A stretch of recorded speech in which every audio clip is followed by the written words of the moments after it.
is a part of life. But how should we approach it?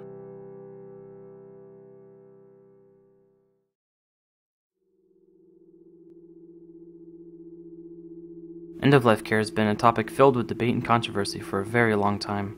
Recent political interventions are playing a part in changing how much financial support is given to patients through the ending of their lives. Will this change how comfortable patients are during their last days? Will it keep doctors from automatically treating and performing tests on patients until death without ever asking how they'd like to be treated or not treated?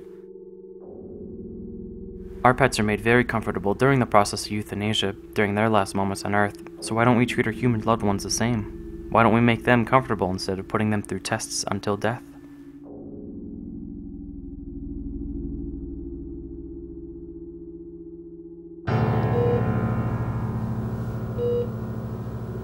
Money and knowledge.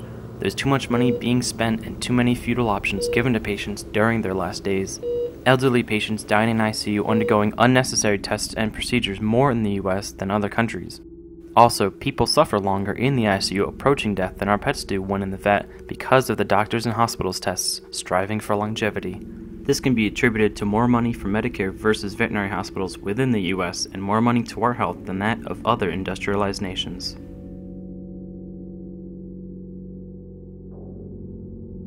Within the US, there is an immense difference in budgets for Medicare and Medicaid versus the AVMA, American Veterinary Medical Association.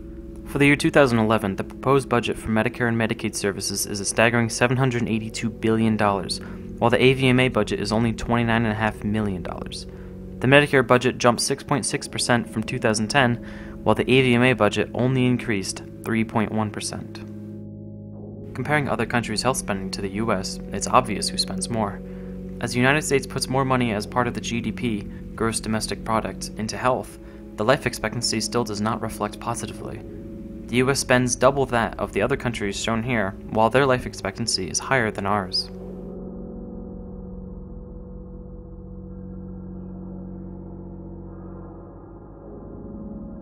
Loved ones of the sick and dying are overwhelmed and misled to believe that the tests and procedures offered will impact the course of their care.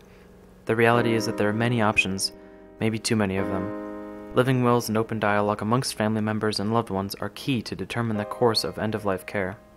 We all accept the aging of our pets and the inevitability of their death.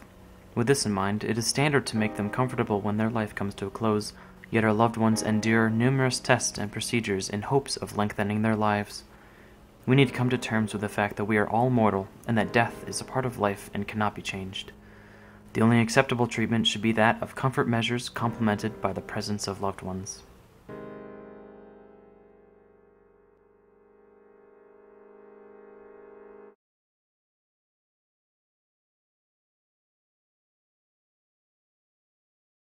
If you have a loved one, or know someone who has a loved one that's going through the same situation, please, I urge you to take action. Talk to them. Have them talk to their doctor. There are options. There's no reason anyone should suffer.